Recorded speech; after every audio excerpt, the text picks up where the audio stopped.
počkejte, kluci. Jak to? Vám oblasti.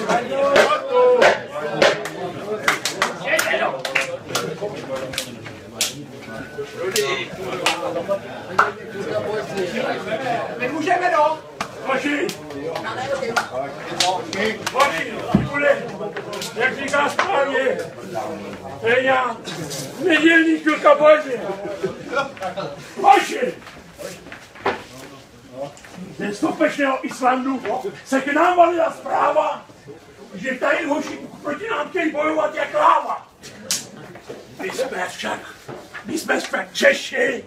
Těma to splet. Dola, vypašte to! Vypašte to, dola! Na začátku. Na začátku,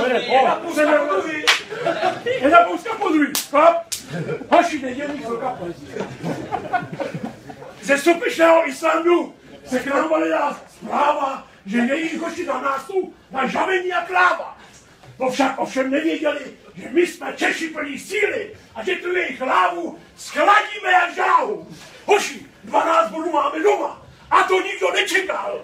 Proto hoši děkujeme a hrajte takhle pořád!